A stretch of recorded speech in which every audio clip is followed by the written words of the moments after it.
गर्दैछौँ। जिल्लाको एउटा छ, अरू त्यसैव्यापी हामी चाहिँ एउटा अभियानमा लागिरहेछौँ। त्यसैभरि अहिले चाहिँ उज्यालो नेपाल पार्टी प्रतिको आकर्षण एकदमै बढ्दो छ, विश्वास बढ्दो छ र हामीले ठाउँ ठाउँमा चाहिँ हामी पुग्न सकेका छैनौँ। समयको कारणले, बर्खाको कारणले पनि हामी पुगिरहेछौँ सम्भव भएको ठाउँमा। र अहिले जुन उज्यालो नेपाल पार्टी प्रतिको जनताको आकर्षण देशव्यापी रूपमा बढेको छ। विशेष गरेर हामी काठमाडौँ, बागमती प्रदेश चाहिँ गण्डकी प्रदेश चाहिँ अनि लुम्बिनी, सुदूरपश्चिम र त्यस्तै गरेर मध्य प्रदेश र चाहिँ कोशी प्रदेशमा पनि हामी व्यापक रूपमा अगाडि बढिरहेछौँ। र यो अभियान चाहिँ हाम्रो चाहिँ अगाडि बढ्छ। अब बर्खा सिद्धिनुभन्दा केही समय अगाडिबाटै हाम्रो देशव्यापी रूपमा करिब 3 महिनाको क्याम्पेन हामी गर्छौँ। 753 गाउँपालिकामा 77 जिल्लाको 753 गाउँपालिकामै हामी पुग्छौँ। भनेपछि स्थानीय अभियानको रूपमा पुग्छौँ। स्थानीय जनताको समस्या बुझ्ने, हाम्रो कुरा राख्ने र उज्यालो नेपाल पार्टी चाहिँ अब स्थानीय निकाय र प्रदेशको चुनावको लागि तयारी गरिरहेको। भनेपछि स्थानीय तहको चुनावमा लगभग उज्यालोले सोरपटार पार्ने सोचमा हुनुहुन्छ कि क्या, दाउमा हुनुहुन्छ कि? अब हामीले भनिरहेका छौँ, अब एउटा पार्टीलाई चाहिँ सङ्घमा चाहिँ बहुमत दिएको छ, अब उज्यालो पार्टीलाई चाहिँ स्थानीय र प्रदेशमा दिनु होला, कम्पेयर गर्नु होला, यो चाहिँ तुलना गर्नु होला, सरकार कसले चाहिँ राम्रो चलाउँदो रहेछ भन्ने जनताले भन्छ। अहिले सरकारले 100 दिन पनि पुरा गरिसकेको छ। यो 100 दिनमा चाहिँ बालेन सरकारको काम कस्तो रह्यो अलिकति भन्नुपर्दा? मैले अघि पनि भनेको छु होइन, अब 100 दिनमा सबै कुरा हुन्छ भन्ने होइन, 100 दिनमा एकदमै ठुल्ठुला रिजल्ट आउँछ भन्ने पनि होइन। म पनि त्यो पनि त्यसमा सहमत छु। तर के हो भने एउटा विश्वास र आत्मविश्वास जगाउने कुरा हो कतातिर जाने। यो अर्थतन्त्रको भित्रको विभिन्न चाहिँ व्यक्तित्वहरू छन्, इन्स्टिट्युसनहरू छन् र सबैको चाहिँ आत्मविश्वास कसरी जगाउने, यो अर्थतन्त्रलाई कतातिर ल्याउने र देशमा आम नागरिकको निराशालाई कसरी चाहिँ आशातिर चाहिँ परिवर्तन गर्ने, आशा जगाउनु पर्यो, आशा जगाउने काम गर्ने हो, ठुल्ठुला रिजल्ट निकाल्ने भन्ने त्यतातिर चाहिँ विशेष ध्यान दिनुपर्छ भन्ने मलाई लागेको थियो। अब के भने अब अहिले चाहिँ धेरै चाहिँ त्रासको चाहिँ वातावरण, उद्योगिक व्यवसायदेखि लिएर विभिन्न क्षेत्रमा चाहिँ झन् आत्मविश्वास घटेको अवस्था, त्यो राम्रो होइन। अब त्यतातिर लाग्नुपर्छ। मैले अस्ति हिजो पनि भनेको थिएँ, अब प्रधानमन्त्रीले चाहिँ उद्योगी र व्यवसाय र अरू व्यवसायहरू, निर्माण व्यवसायहरूलाई बोलाएर छलफल त्यो सुरुमै गर्नुपर्ने विषय हो। किनभने त्यो आत्मविश्वास जागेन भने देशमा अर्थतन्त्र चाहिँ चलायमान हुँदैन। अर्थतन्त्र चलायमान नभएपछि रोजगारी आउँदैन, रोजगारी नआएपछि निराशा हुन्छ, धेरै कुरा हुन्छन्। र सुकुम्बासीको केसमा पनि हामीले हतार गर्नु हुँदैन, त्यो हामीले हटाउनै हुँदैन भनेका होइन। तर हामीसँग 5 वर्षको समय छ, 2 महिना त टाइम दिउँ, हतार नगरौँ, यो व्यवस्थित गरेर जानुपर्छ। मानवीयतालाई पनि हेर्नुपर्छ।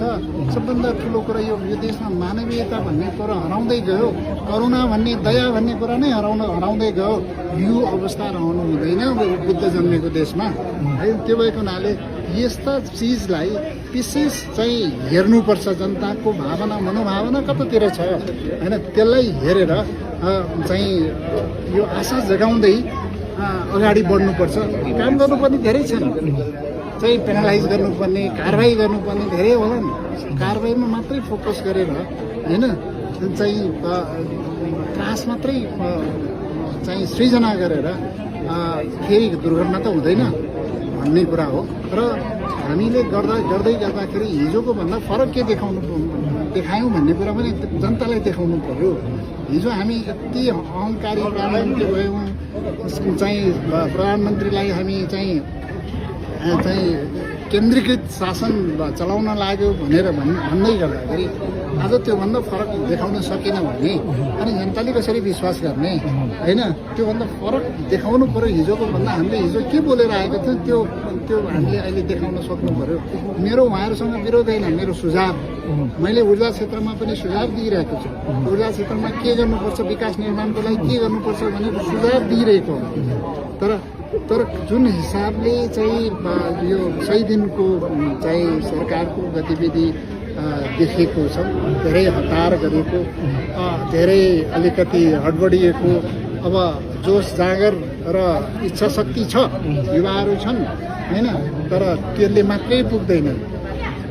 चाहिँ यो हाम्रो चाहिँ अनुभवको कमी, विज्ञताको कमी र यो व्यवहारिकताको चाहिँ कमी भयो भने त्यसले फेरि सही बाटोमा लाँदैन।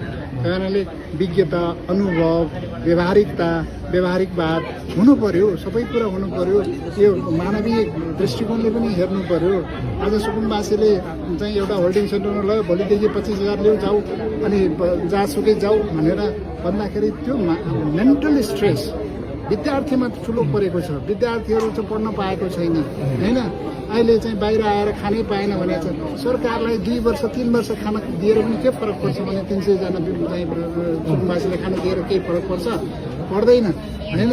अझ डुबानमा छन्, अझ डुबानमा परेको छ। त्यो हुनाले त्यस्ता चाहिँ मानवीय दृष्टिकोणले हेर्नु पर्यो, दया पनि जाग्नु पर्यो। सरकार भनेको सबैको अभिभावक हो, तपाईँको पनि अभिभावक, मेरो अभिभावक हो, धनीको पनि हो, गरिबको पनि हो, सबैको अभिभावक हो। घाँस बाँस कपासको ग्यारेन्टी हुनुपर्छ भने संविधानले मौलिक अधिकार दिएको कुरा छ। यो कुरालाई त हेर्नु पर्यो नि, सरकारले हेर्नु पर्दैन। त्यो भएको हुनाले यो विषयहरू देशभरि हेर्नुपर्छ। त्यो व्यवहारिक हिसाबले प्रधानमन्त्रीले अब चाहिँ तलसम्म चाहिँ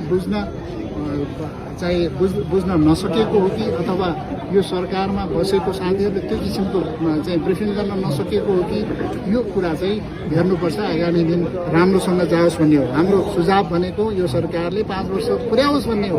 5 वर्ष पुर्याएर चाहिँ देशमा एउटा स्थिरता दिन्छ, आशा जगाउँदै जान्छ भन्ने कुरा गरोस्। भोलि हामीले राम्रो गर्न सक्यो भने हामी पनि सरकारमा आउला, नआए पनि यो सरकारले राम्रो गरिदिन्छ।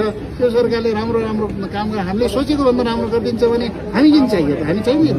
हामी यो देशमा एकदमै निराशा बढ्यो, आक्रोश बढ्यो र यो देशको समृद्धिको लागि सुशासन भएन, चाहिँ डेभलपमेन्ट एक्टिभिटिज जसरी बढ्नु पर्थ्यो त्यो भएन भनेर पो हामी आएको हो नि त।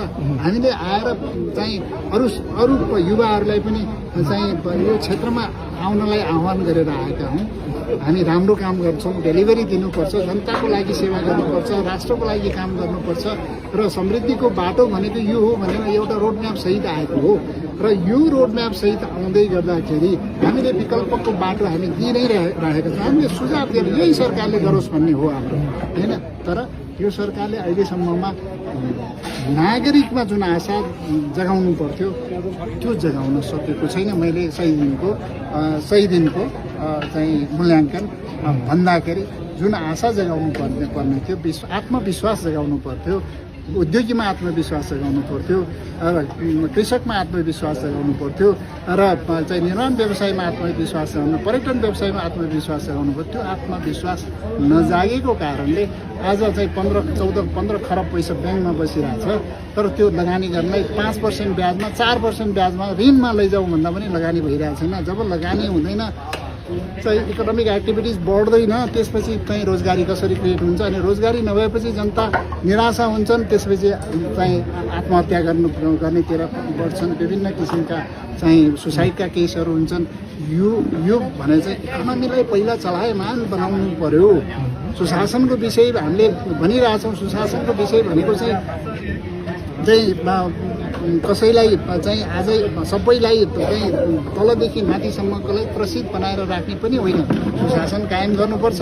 हिजोको चाहिँ गलत काम गर्ने मान्छेहरूलाई कारवाही गर्नुपर्छ।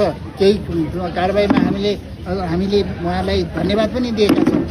तर सबैलाई फेरि चाहिँ प्रतिशोधकै दृष्टिकोण देखिने गरेर कारवाही भयो भने आफ्नो चाहिँ छुट्दै गर्ने हिजो पनि त्यही कुरा भइरहेको थियो आफ्नो चाहिँ लाई कारबाहीबाट संसदबाट फेरि संसदमा नियमावली बनाएर संसदहरूलाई छुट दिने सबै कुरो छुट दिने जनतालाई चाहिँ कारबाही गर्नुपर्ने अथवा अरूलाई चाहिँ कारबाही गर्नुपर्ने भन्दाखेरि त्यो कारबाहीको वैधानिकता के हो त्यो कारबाही चाहिँ